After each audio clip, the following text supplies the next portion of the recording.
Que os amigos e irmãos abram as suas Bíblias no Evangelho de Mateus, capítulo 13.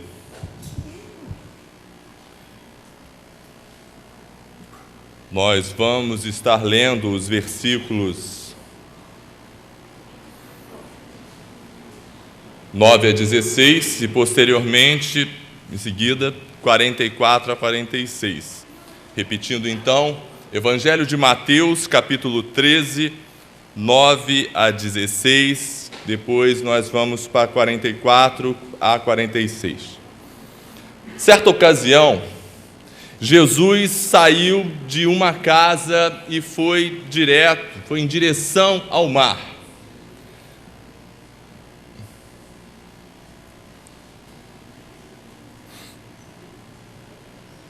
Lá chegando, formou-se uma grande multidão. As pessoas iam ali querer ouvir Jesus. Formou-se uma grande multidão. E ele assentou-se no barco. E aquela multidão estava ali na areia de pé para o ouvir. Jesus, ele sabia da necessidade que os seus discípulos tinham de ter orientações. Ele sabia da necessidade de instruir os seus discípulos. Uma das grandes dúvidas que parava na época entre os judeus, que residia ali entre os judeus, era no tocante ao reino de Deus. Os judeus esperavam um reino político, que sob a liderança do Messias, governaria o mundo. Mas Jesus, em seu discurso, utilizando um novo recurso, que era o recurso das parábolas, mostra que não era de um reino político que ele falava. Leamos o texto. Quem tem ouvidos para ouvir, ouça.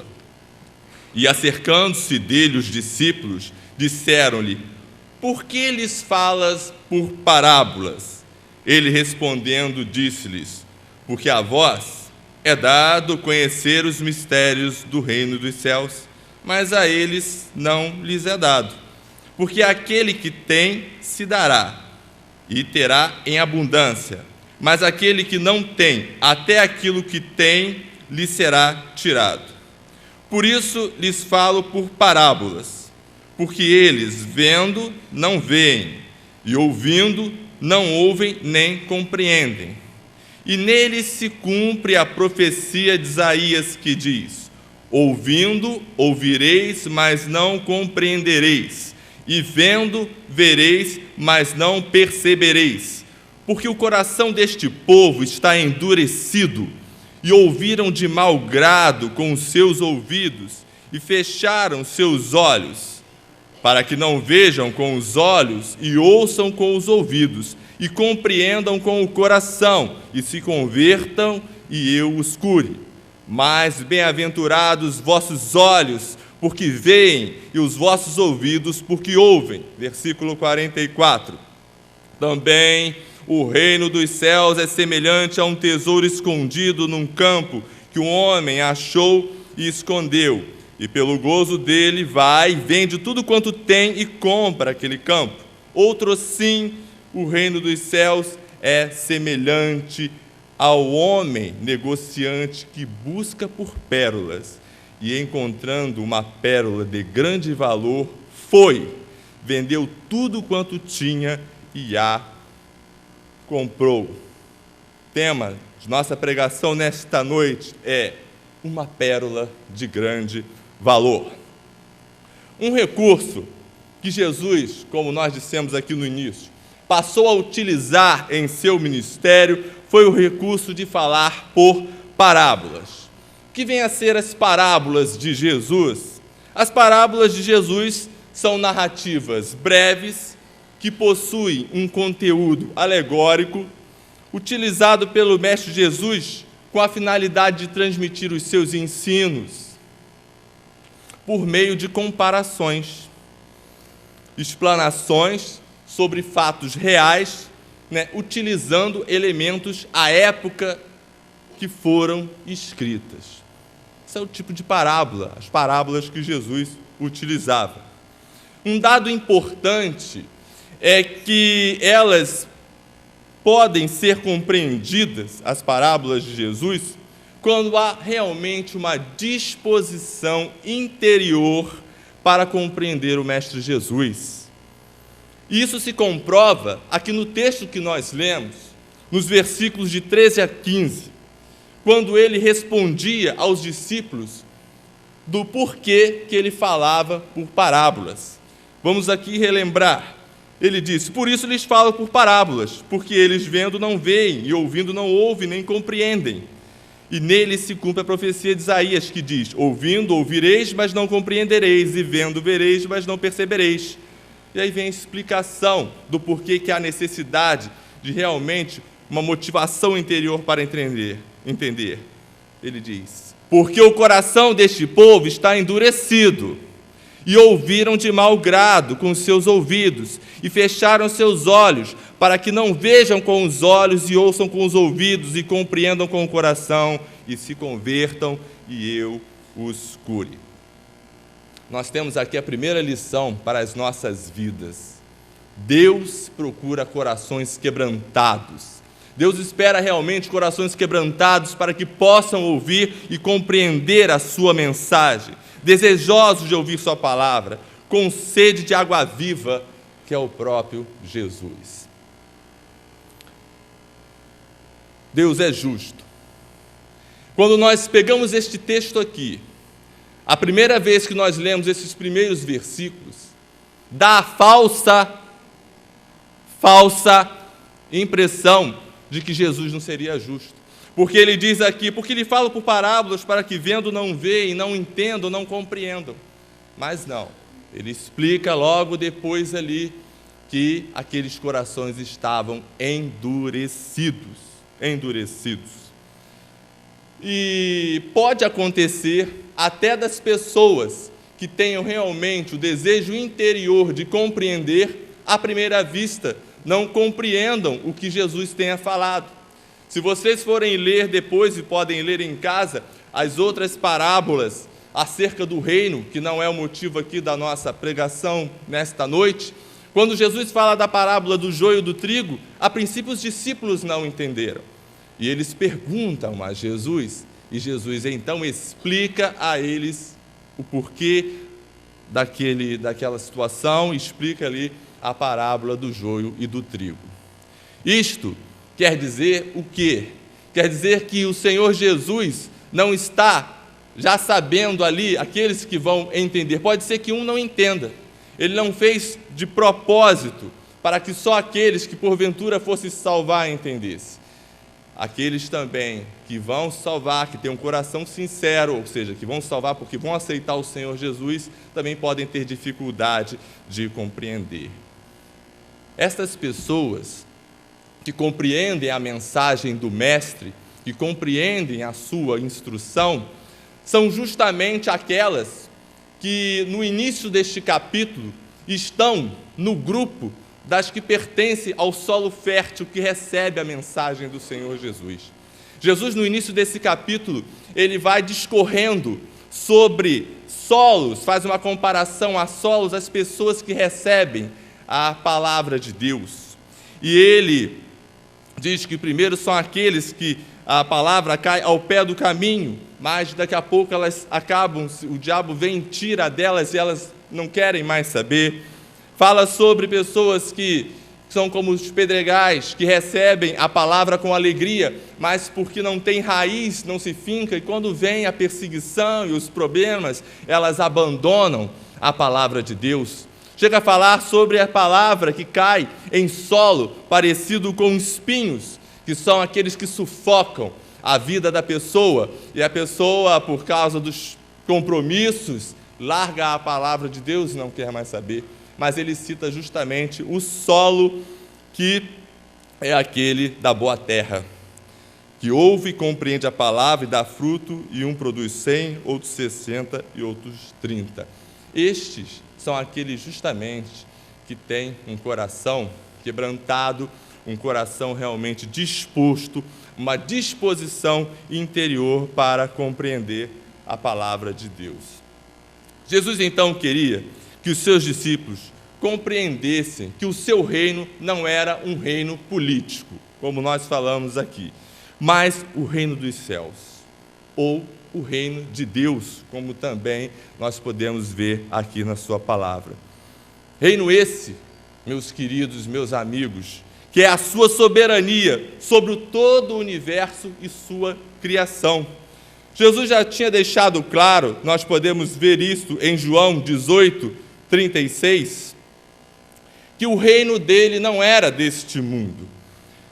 Em João 18:36 nós lemos: respondeu Jesus, o meu reino não é deste mundo. Se o meu reino fosse deste mundo, pelejariam os meus servos, para que eu não fosse entregue aos judeus, mas agora o meu reino não é daqui. Jesus tinha deixado isto bem claro para os seus discípulos. Meu reino não é daqui, meu reino é o reino dos céus, um reino diferente, um reino espiritual. E vocês precisam compreender como é ele e o valor dele. Ele usa então essas parábolas para declarar, ou melhor, para destacar em relação ao seu reino, quanto à natureza, condição para fazer parte dele. São as outras parábolas que falam aqui sobre o reino, crescimento e valor do reino. E é sobre esse ponto que eu quero destacar com vocês, meus amigos e irmãos, nesta noite. Valor do reino. O que tem valor para você? O que você realmente valoriza? Talvez você, com certeza, tenha muitos valores, muitas coisas que você valoriza. Valoriza a profissão que você tem, que você conquistou com muito esmero e estudo. Valoriza o carro que você tem, ou as coisas que você conquistou, sua casa. Valoriza e deve valorizar com certeza sua família. Muitas coisas com certeza você valoriza. E quando nós valorizamos algo, nós buscamos de todas as maneiras manter este algo, ou então conquistar este algo, quando nós valorizamos. Jesus então destaca esse valor imensurável do reino de Deus por meio de duas parábolas que nós já lemos aqui, vamos reler, que estão interligadas e têm a ideia realmente de transmitir essa mensagem de grande valor.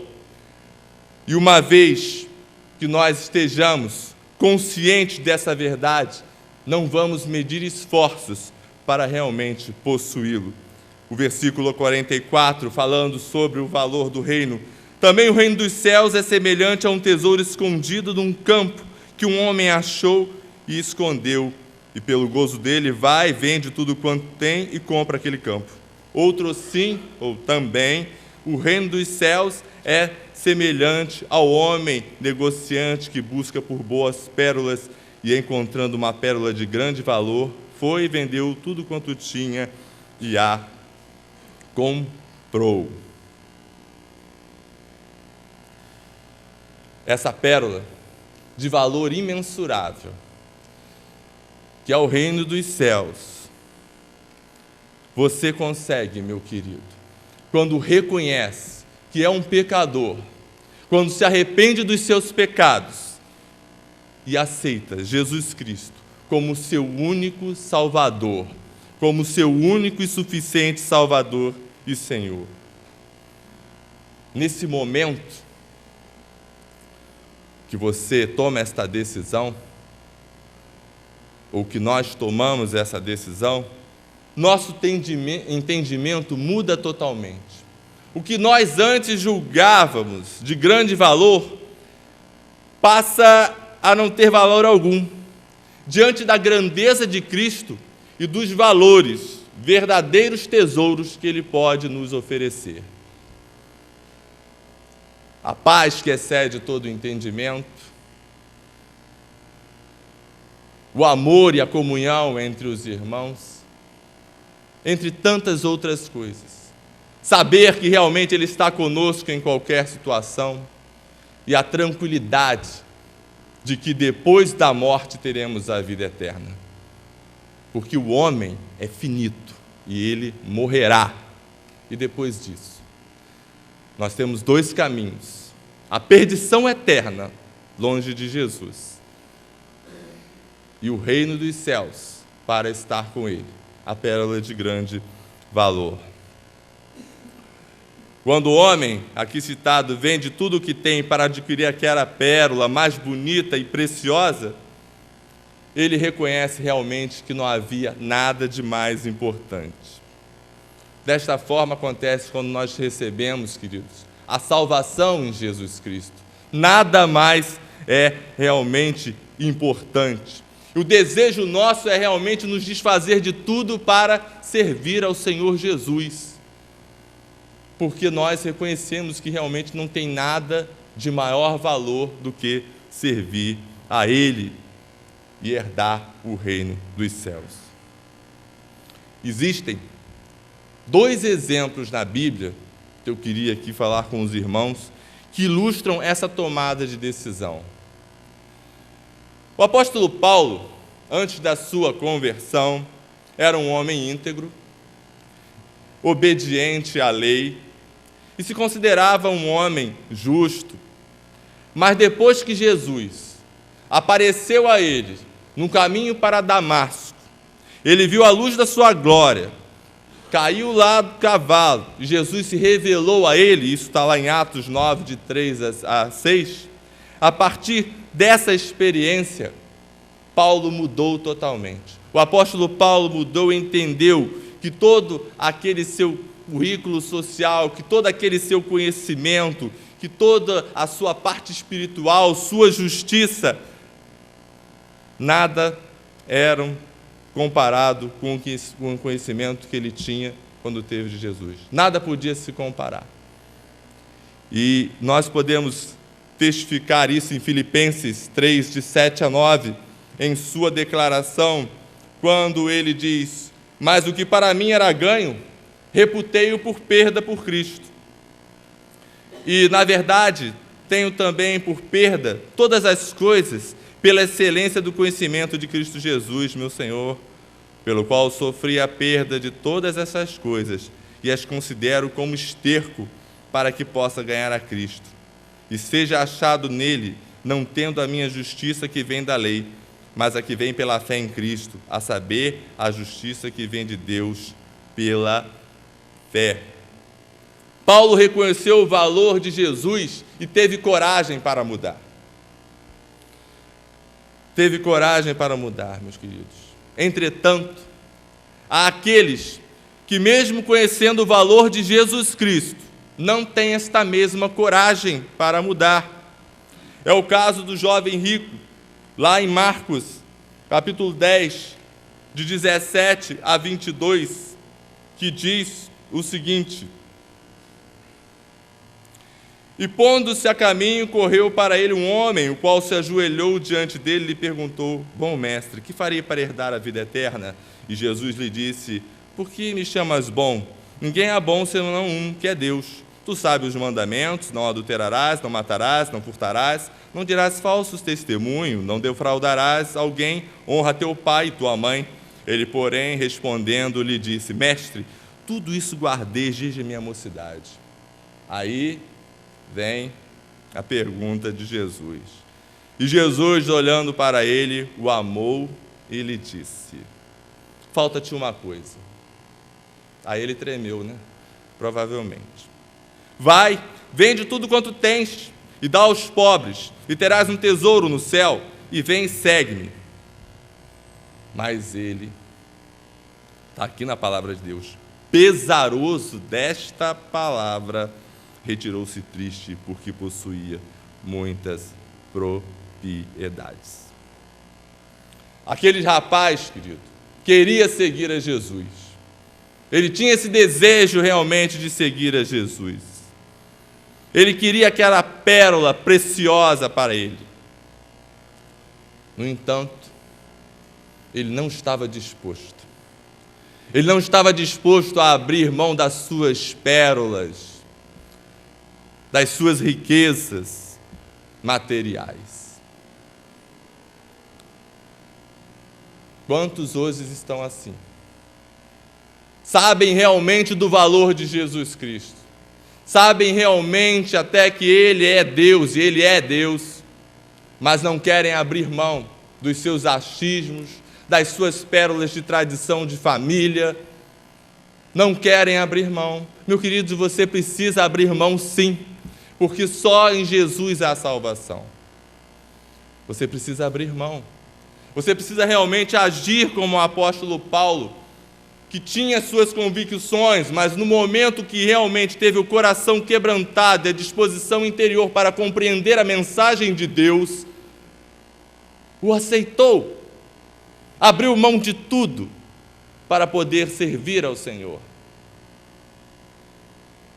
E aquele jovem, ele tinha consciência disso. Quantos hoje têm consciência realmente que Jesus é o Senhor, mas não querem abrir mão dos seus tesouros, de suas pérolas para servi-lo, e estão caminhando para longe dele. Estão caminhando para longe dele. E você, que ainda não teve esse encontro pessoal com o Senhor Jesus? É como o jovem rico, que mesmo sabendo do valor de Jesus, tem escolhido outras pedras preciosas para a sua vida? Ou você é como o apóstolo Paulo, que abriu mão e entregou tudo que tinha para que Jesus fosse seu único tesouro? Qual o solo que está em seu coração? É a boa terra? Ou são aqueles pedregais que não se fixa a palavra? Ou o espinheiro que sufoca? Ou aquele que recebe, mas deixa logo ir embora? Está na hora realmente da decisão. E a decisão é sua. Jesus Cristo, Ele não impõe. Ele diz: eis que estou à porta e bato, e aquele que ouvir a minha palavra e deixar entrar, eu cearei com ele. E Jesus Cristo, Ele deixa claro lá em João 14,6, que Ele não é mais uma opção. O mundo tem passado que todos os caminhos levam a Deus, e isto é uma mentira, porque só Jesus Cristo leva a Deus. Só Jesus Cristo é o nosso intercessor diante de Deus. Ninguém mais intercede. Maria não intercede diante de Deus. Só o Senhor Jesus. E é preciso que isso seja dito, porque nós estamos caminhando para o fim. Os sinais de sua vinda têm mostrado a cada vez mais.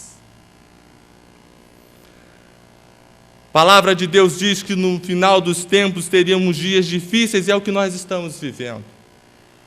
E é preciso que você compreenda, meu amigo, que só Jesus Cristo salva. E você precisa colocar somente sua fé nele, porque senão você não vai estar com o Senhor Jesus depois que você partir desta vida. E você precisa tomar essa decisão agora em vida, porque senão você não vai estar com Ele na eternidade. Esta é a pérola que o Senhor te oferece, o reino dos céus, mas Ele pede somente uma coisa: reconhece que tu és um pecador e me aceita como o único e eterno Salvador.